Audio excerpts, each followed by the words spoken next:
What's going on, YouTube? So, Day's finally here. She came last night. Got her right here.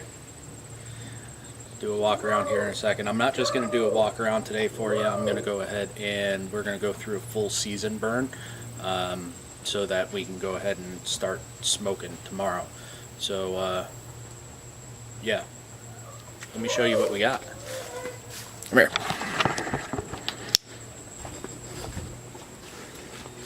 Alright, so there she is. Got my UDS. So we got ball valves on the side here so that we can adjust the airflow. Both sides here. Okay, so there's that Weber thermostat replacement I told you about. Little trick from cooking with Ray, I put 250 at the straight up so that it'd be quick, easy glance to tell what temperature I'm at, if I'm at the right spot or not. Alright, there's the threaded exhaust vent with damper. Help me better control and fine-tune the temperature and the level of smoke inside. Let's get the lid off, show you inside right here. Got dual rack going on.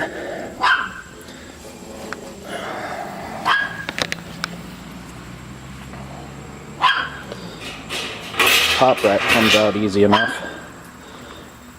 And then you can see the firebox down in the bottom. I just went ahead and put a 16-inch pizza pan underneath it for an ash catcher. So yeah, let me go grab my charcoal. We'll do a season burn on this, and I'll walk you through on how to do that. And right down there you've got a third air intake that'll be pulled during startup to get maximum airflow into the barrel. For the seasoning burn, I'm going to go ahead and use Rockwood charcoal. Just really the first bag of charcoal I was able to put my hands on. A little excited last night, so yeah. And then I've also got pecan and apple chunks here that we're going to use during the seasoning as well. It's always recommended that you go ahead and use whatever wood you're going to use primarily for cooking on your season burn. So give me 2 seconds to get the firebox out and we'll start prepping for the season burn.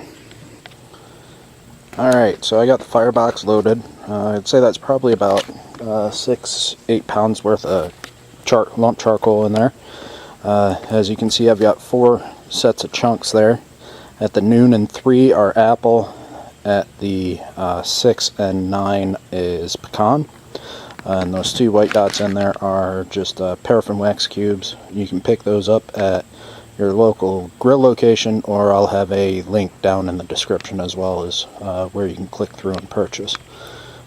Before I go ahead and light this, I'm going to go ahead and move one of those chunks of charcoal on top, probably a couple of those bigger chunks before I light those paraffin cubes. But before I even do that, I need to go ahead and spray down the inside just with some simple vegetable oil. Okay, I'm going to go ahead and do that, and we'll be back here in just a few minutes. Alright, got a good coat of vegetable oil on the inside there. Got the ball valves wide open. Got the nipple pulled here too. And also, don't forget to spray down your grates.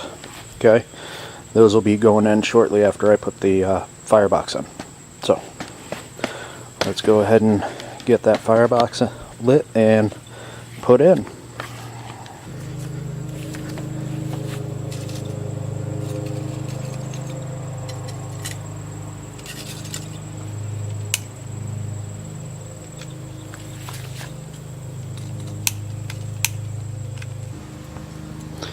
Alright, so firebox is in. We're going to let this run for about 15 minutes wide open. Then I'm going to go ahead and drop the grates in and put the lid on. and start watching the temperature from there, along with the Weber replacement thermostat on the front, because those things are notoriously unreliable. I've got a dual probe digital thermometer, link in the description here, with the great probe attached to it. I'm going to put that in just to keep an eye on the temperature myself as well, and then we'll see how accurate that Weber one is. So yeah, I'll see you guys here in about 15 minutes. Alright, so it's been about 15 minutes. Got a fairly decent bed of coals in there, a little bit of combustion as well. I'm going to go ahead and throw the grates in, and we'll check temperature at that point and see where we're at. Alright, so everything wide open, right? Nipple's still out of that inlet. Ball valves are still open. The Weber's showing that it's just over 150. 171. Don't know if you can see that. Here, let's step into the shade a little bit here. 173, 75. So it's climbing at a pretty decent clip. Gonna go ahead and throw the nipple in once the temperature hits about the 275 mark, 250, 275, and start drawing down the oxygen to stop the actual burning. And all we want is just a little smolder, right? Alright, so we've hit that 291 mark. I'm going to go ahead and put that plug back in the back of it. Seems to have coasted out. The Weber thermostat says it's only running at about 280 right now, so it's about 10 degrees off once we get up this high, which, if I remember correctly, it was about 10 degrees off when we first started this. So need to keep that in mind. It's up to 293 now, so I'm going to go ahead and put that plug back in.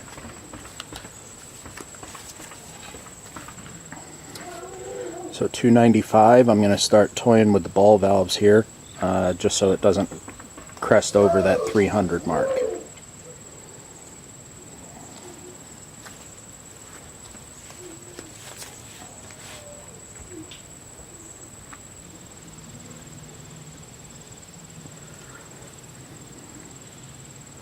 So it's right at the 299.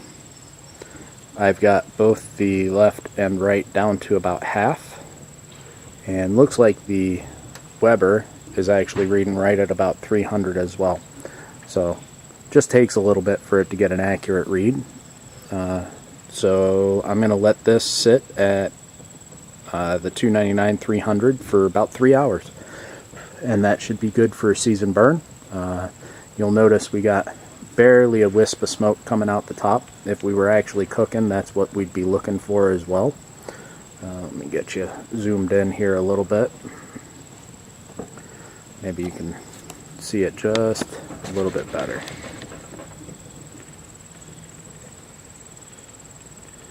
Barely see it coming out of that stack. And that's what we're looking for if we were cooking. But we're not. This is just a season burn, so we'll go from there.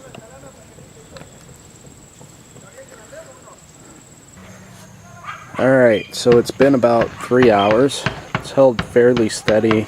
Had about a 6 degree swing. Highest it got was 310, but that's only because I messed with the vents. So had I just left it alone, it would have actually stayed pretty close at between 295 and 300 or 305. So a 10 degree swing. So yeah, let's go ahead and shut her down and take a look. So here's the deal. It's been a couple of days since I did that season burn.